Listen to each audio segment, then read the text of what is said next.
मी आदेश बांदेकर आपणा सगळ्यांचं मनापासून स्वागत करतो. वाघवीळ ठाणे या परिसरात आपण आलेले आहोत. आज आपण ज्या वैदींना भेटणार ज्योती राकेश शेळके, तर त्यांना ज्या आव्हान देणार आहेत त्या जाऊबाई आहेत सरस्वती विनोद शेळके आणि नणंदबाई आहेत पूर्वा राजू भोई. लिटिल चॅम्प्स प्रत्येक घरातले आज पैठणीची मानकरी ठरवण्यासाठी कशी मदत करणार बघूया.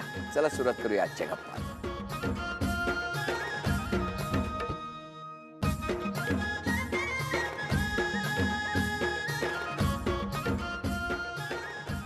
नमस्कार. नमस्कार. किती गोड आहेत तिघे. वैदी घ्या उखाणा. नाशिकची द्राक्ष, नागपूरचं संत्री, रत्नागिरीचा आंबा, गोव्याचे काजू आणि वाघबीळचा वाघ.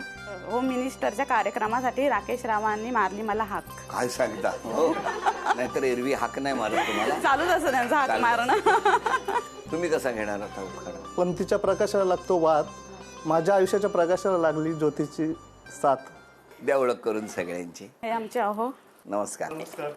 ह्या सासूबाई. आई नमस्कार. नमस्कार. ही छोटी जाऊबाई. नमस्कार. ननंदबाई. नमस्कार. मोठी जाऊबाई. नमस्कार. हे दीर. नमस्कार. नंदेचे मिस्टर. नमस्कार. ते मोठे दीर. नमस्कार. ही माझी मुलगी, मोठी मुलगी. इकडची छोटी मुलगी. ओके. ती भाची माझी आणि ती सूनबाई आमची. नमस्कार. नमस्कार. हे पण भाचे हे दोन आणि हा पुतण्यामधला हा माझा मुलगा छोटा. अरे वा वा वा. नमस्कार तुम्हाला. तुमचं बालपण खारेगावला. शाळा वगैरे. 1ली ते 7वी TMC मधून आणि 8वी 10वी ते मोह विद्यालय ठाण्याला आपली. आणि ज्युनियर कॉलेज कळवा ज्युनियर कॉलेज आणि सिनियर कॉलेज आपला NKT. आई बाबा काय करायचंय. बाबा माझे वायमन गार्डन मध्ये कामाला होते आणि आमचा हाराचा पण बिझनेस होता आणि आमचा आता आगरी कट्टा चालला. पण बाबा माझ्या आताच गेले, म्हणजे 6 महिने झाले. आगरी कट्टा म्हणजे हॉटेल आगरी कट्टा. हो का. तुमचं बालपण कुठलं. इथेच वाघबीळ गावातच. मग घरी कोण कोण होतं तुमच्या. माझ्या घरी माझे 3 भाऊ, आई वडील आणि छोटी बहीण. कसं गेलं बालपण. खूप सुंदर. आई वडील काय करायचे. माझे वडील DN दादिना कंपनी म्हणून मुंबईमध्ये होते, तिकडे कामाला होते. आणि आमच्या आई लहानपणापासून, म्हणजे आमच्या लहानपणापासून ठाण्यामध्ये भाजी वगैरे विकायची. बरं. म्हणजे खूप कष्ट त्यांनी केले. खूप खूप. हो ना.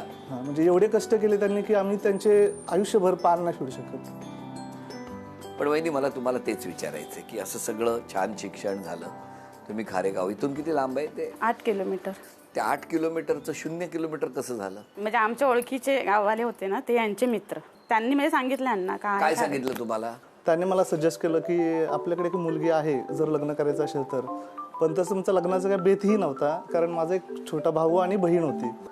असंच वात्रटपणामध्ये मी ऍक्च्युली गेलो तिकडे बघायला. कधी मुलीच्याकडे बघितलंही नव्हतं, तर बोला चला योगाला बघायचं मुलीला, तर आपण बघूया जाऊन.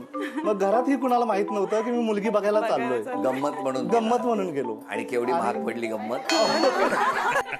तर त्याच्यानंतर मग बघितली मी, थोडं तब्येतीला हेल्दी होते आणि मी एकदम सुकडा होतो. तर कॉम्बिनेशन हा कसा जुळेल हे मला ऍक्च्युअली टेन्शन होतं. पण मला हिच्यामधले फक्त एक 2-3 प्लस पॉईंट एवढे आवडले की एकतर शिक्षण खूप छान होतं, माझ्यापेक्षा चांगल्या पद्धतीने शिकलेली आहे, ते एक आवडलं. आणि दुसरी मला तिची केस खूप आवडलेली. बरं. हा, कारण एवढी लांब होती केस आणि माझी पहिल्यापासून स्वप्नात होती की लांब केसवाली मुलगी मला स्वप्नात यायची. हा यायची. तर मी लग्न करेन तर तिच्यासोबत करेन की तिचे केस लांब असणार आहेत. आता अशी गंमत झाली की ती केसच एवढी वाढ झाली. किती वर्ष झाली लग्नाला. 19 वर्ष चालू आहे आता. बघा 19 वर्षात काय झालंय. हो ना. मग तुम्ही त्यांच्यावर रागवत नाही ना. भरपूर रागवते ना. का रागाचे किस्से पण सांगायचे झालं, आपल्या लिमिटेशन्स आहेत. सांगा सांगा. सांगा. एकदा असं झालं, 2006ची गोष्ट असावी कदाचित. आपल्या गावामध्ये पूर्ण ट्रान्सफॉर्मा गेलेला. गावातले ग्रस्त मिळाले, ते बोलले की आपल्याला ट्रान्सफॉर्म आणायला जायचं आहे MSCB मध्ये. तर मी 12 वाजता घरी पण नाही गेलो आणि त्यांच्या बरोबर गाडीत बसून आणि गेलो ट्रान्सफॉर्म आणायला. 2 वाजले बरोबर रात्रीचे यायला. आणि जसे 2 वाजले ना घरी, तर मी यायचं तर घडाघड आवाज यायला चालू झाला. अरे मी पण घाबरलो, झालं काय बघतो, तर नंतर भांडी बाहेर येतात रात्रीची. रात्री 2 वाजता भांडी. पण मला सांगा, भांडी का 2 वाजता बाहेर गेली. रागाच्या भरात. सासूबाई कशा आहेत तुमची. सासूबाई छान प्रेमळ आहेत. हो हो. सांगा तुम्ही सुनेबद्दल सांगा. सूनबाई कशी आहे तुमची. हा सून चांगली आहे, म्हणजे मुलीचा एक मुली होती 900 झालेली, पण सुना 4 झाल्या ना तर मला असं वाटतं माझा भरपूर कुटुंब जायला, भरपूर मना देवाने मुली दिल्या, सगळ्या चांगल्या आहेत, सगळ्या चांगल्या. आपापसात भांडतात फक्त, हो ना? नाही भांडणच नाही आमच्यात. नाही ना, बरं. नाही भांडण नाही.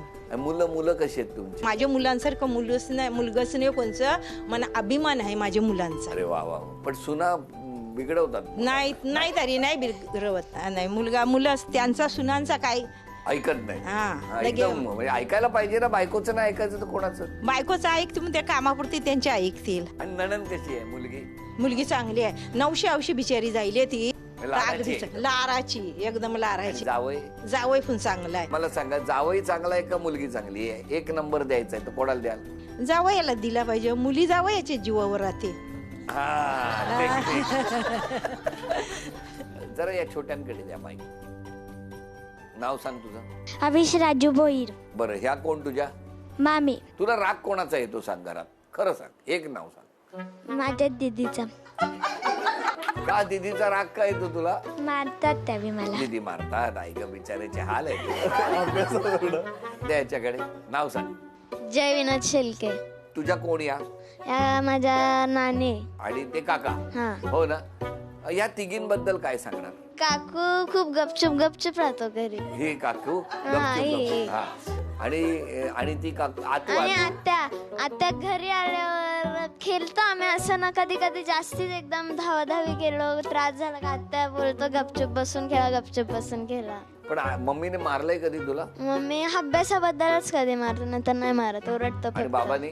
बाबा नाही, बाबा मला खूप लाड करतात आणि बाबाच मला मम्मी आणि दादापासून वाचवतात. आणि ही काकी? आणि काकी पण चांगले. आणि काका? आणि काका पण चांगले. काका कधी कधी घरी नसतं तर काकाशी म्हणजे बरं. तुझं नाव सांग. कृष्ण. बरं, आई आणि बाबा बरोबर आहे, दोघे इथे बसलेले आहेत, तिकडे काकी बसलेले आहेत. तुला सगळ्यात जास्त कोण आवडतं घरात? आई. आई म्हणजे आजी? आजी सगळ्यात जास्त? हो, सगळे आजीचे असतात ना. फॅन, आजीचे फॅन असतात. तुला ह्यांच्यापैकी कोणी मारलंय कधी? दीदी. अरे काय दीदी आहेत की कोण आहात म्हणतो? प्रेम करायचं तर फटकावता लहान मुलांना तुम्ही, हो की नाही? तुमच्या तिघांमध्ये एक नंबर मस्ती करणार कोण आहे? मी. तू? बघितलं तिकडे आणि नाव घेतलं स्वतःच. बरोबर. आता एक छोटस आव्हान आहे तुम्हाला. बोला ना. जर हे आव्हान पूर्ण केलं तर तुम्ही या वहिनींना सोन्याची नथ मिळवून देणार आहात. चालेल ना. म्हणजे मी 5 वस्तू सांगणार, त्यात एक वस्तू वेगळी आहे, एक वस्तू विसंगत आहे. ती तुम्ही ओळखायची आणि त्या ठिकाणी झी मराठी लिहिलेलं बंद पाकिट आहे ते घेऊन यायचं. टेबल, खुर्ची, कपाट, रताळ की स्टूल? वेळ सुरू झाली. 9, 8, 7, 6, 4, 3. आज जर ही वस्तू त्यांनी वेळेत आणली नसती, नवीन घ्यायला लावली असती. हा असलेला प्रेम की राग तुम्ही ओळखा. अभिनंदन. झी मराठीकडून सोन्याची नथ तुम्हाला मिळाली. जरा या दोघींबद्दल आणि त्यांच्याबद्दल पाठी उभी असणारे सगळे धीर काय म्हणतात ते ऐकूया आधी. नातं खूप चांगलं आहे. जरी थोडासा रागद्वेष असेल तरी ते विसरून जातात आणि परत एकत्र येतो. हे जावई ना घरातले, हो ना? काय सांगणार, कशा आहे? एकदम चांगली आहे, म्हणजे व्यवस्थित आहे. म्हणजे काय असं गुणच नाही का वाईट सांगण्यासारखं, काहीच नाही. ते कसे आहेत? ते पण खूप छान आहे. त्या दिरांकडे द्या. ती माझ्यापेक्षा छोटी शेवटची आहे बहीण. ती सगळ्यांची लाडकी, एकदम शांत. आता या जावांमध्ये थोडा मागे पुढे होतो, पण ते चालून जातो, तेवढा घाबरत होतो. दिरांनी आज सूड उगवायचाच ठरवलाय. खूप चांगल्या आहेत मामी. घरी वगैरे गेलो की खूप लाड करतात सगळ्याच. त्या दीदीचं काय म्हणणं आहे? मम्मीचा स्वभाव चांगला आहे, पण फक्त ती घड्याळाच्या काट्यासारखी आहे. प्रत्येक गोष्ट टायमावरतीच झाली पाहिजे. मी यांची सुनबाई आहे. खूप चांगल्या आहेत, प्रेमळ आहेत आणि मनमिळाऊ आहेत. नाही, पण मला तुम्हाला विचारायचं आहे, 3 जावा या घरात आला, कसं स्वागत झालं तुमचं? चांगलं झालं. पण मला सांगा, ह्या ज्या आहेत जाऊ, या जाऊनी स्वभावात कुठला बदल केलेला तुम्हाला आवडेल? ती जरा जास्त बोलली पाहिजे. मी बोलत नाही, मनात ठेवते. हो ना? होय ना? हा, आईने टाळ्या वाजवल्या. यांच्याबद्दल काय सांगाल? तिचे जरा राग जास्त आहे. हो, तिला कोणती गोष्ट अशी आपण सांगितलेली आवडली नाही तर मग तिला राग येतो. तुम्हाला कळतं त्यांना राग आलाय ते? कसं कळतं?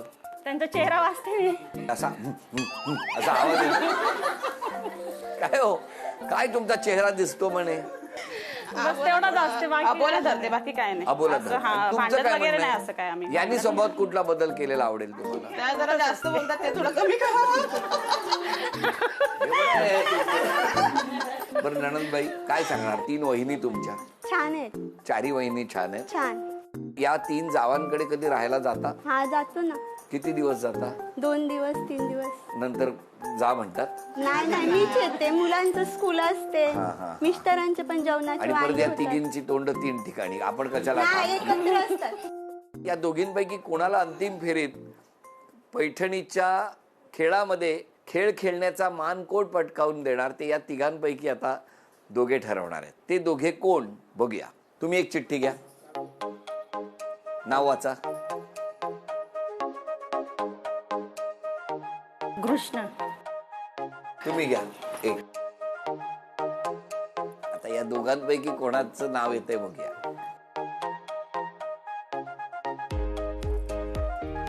जय. जय. जय.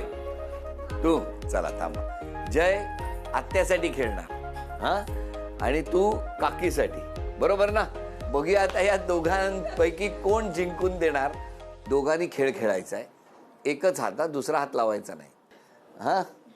आणि एका वेळेला त्या स्टिकच्या सहाय्याने एक वस्तू उचलायची आणि तुमच्या बाउलमध्ये गोळा करायची. वेळ आहे 30 सेकंदाची. 30 सेकंदामध्ये सर्वात जास्त वस्तू या दोघांपैकी जे गोळा करणार ते आज जिंकणार. आणि ते ज्यांचं प्रतिनिधित्व करतायत ती माऊली पैठणीच्या खेळात जाणार. मी जो रंग सांगणार त्याच रंगाच्या गोष्टी गोळा करायच्या आहेत. पांढरा,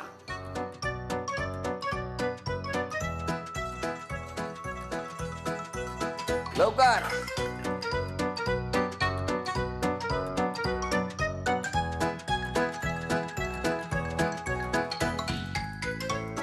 पाच, 4, 3, 2, 1. वेळ संपली. बरं आहे, कृष्णने आतूला जिंकायला पाहिजे म्हणून मुद्दाम गेम केला आणि जयने मात्र पटापट वस्तू घेतल्या आणि आत्या फायनलच्या खेळात गेलेली आहे. अभिनंदन.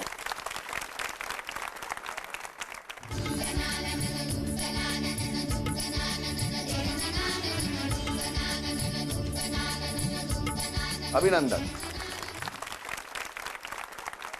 झी मराठीकडून हे चांदीचं नाणं तुम्हाला मिळालं. अभिनंदन. आत्याला झी मराठीकडून बाजूबंद. अभिनंदन. कसं वाटतंय आता दोघी बाजूला बसलायत तर? छान वाटतंय. जाऊबाई जिंकावे असं वाटत होतं तुम्हाला? हो. म्हणजे ही हरावी असं वाटत? नाही. बरं मला सांगा, यांनी स्वभावात कुठला बदल केला पाहिजे खरं सांगा. राग कमी करायला. राग खूप करता का हो? नाही कमी करत. समोरची व्यक्तीने जर त्यांचं वागणं जर सुधरवलं तर माझा राग ऑटोमॅटिक कमी होणारच आहे. म्हणजे प्रॉब्लेम या सगळ्यांचा आहे, हो ना? त्यात मिस्टर जास्त जबाबदार, हो ना? खरं सांगा. खूप प्रेमळ आहे. जेवढी रागाने बोलते ना ती, म्हणजे वक्तव्य जेवढा रागाचं असतो त्याच्यापेक्षा कितीतरी पटीने तिच्या मनामध्ये प्रेमही दडलेलं असतं. त्या प्रेमापोटी तो राग निघत असतो कधीतरी. बघा ना, इतका वेळ तुमचे सगळ्या गमती सांगत होते, आता एकदम तुमच्याबद्दल प्रेम आणि कौतुक आले. कारण त्यांच्या लक्षात आलं आता 10 मिनिटांनी कार्यक्रम संपणार आहे. नंतर होणाऱ्या परिणामांना एकट्यालाच सामोरं जायचं आहे. वहिनी, आज क्षमा मागायची असेल तर कोणाची मागा? माझ्यामुळे ज्यांची मनं दुखावली असेल त्यांची मागा. तुम्ही आज क्षमा मागायची तर कोणाची मागा? आई वडिलांची आणि नवरे. आजपासून स्वतःमध्ये तुम्ही बदल करायचा असेल तर कुठला करणार? मुलांवर कमी चिडणार. आणि तुम्ही आज स्वतःमध्ये एक बदल करायचा? त्यांना वाटत असलं माझ्या मनातला राग तुम्ही थोडा कमी करा. त्यांना वाटतंय, तुमच्याकडे नाही आहे ना. या दोघींपैकी पैठणी कोण जिंकणार बघूया. पैठणी जिंकून या वहिनी ती पैठणी या त्यांच्या सासरी इथेच ठेवणार का नणंदबाई ती पैठणी जिंकून माहेराहून ती पैठणी सासरी घेऊन जाणार? बघूया कोण जिंकणार पैठणी या खेळामध्ये. खेळ सोपा आहे. लसूण सोलायची आहे हां, आणि या लाल बाउलमध्ये गोळा करायचे. बघूया आता कोण सगळ्यात जास्त लसूण सोलणार एका मिनिटामध्ये. 1 2 3 वेळ सुरू झाली.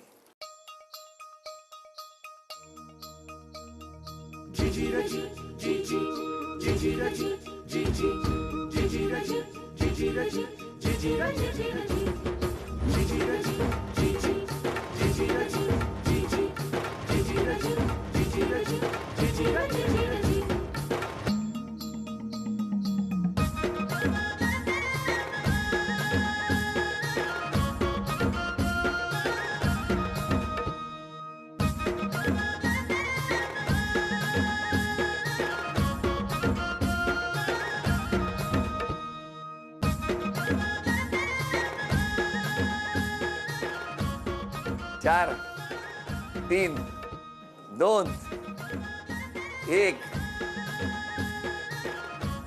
वेळ संपली. थांबा. आत्या किती गोळा केले?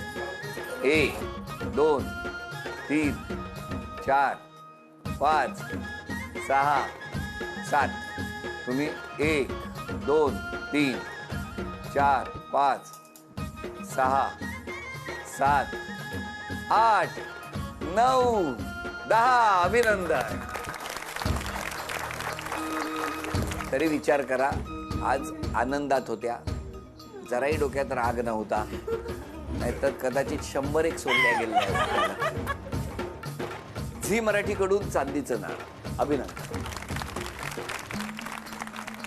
वैनींना मिळत आहे तथास्तु पुणे आणि कोल्हापूर यांच्याकडून पैठणी. अभिनंदन.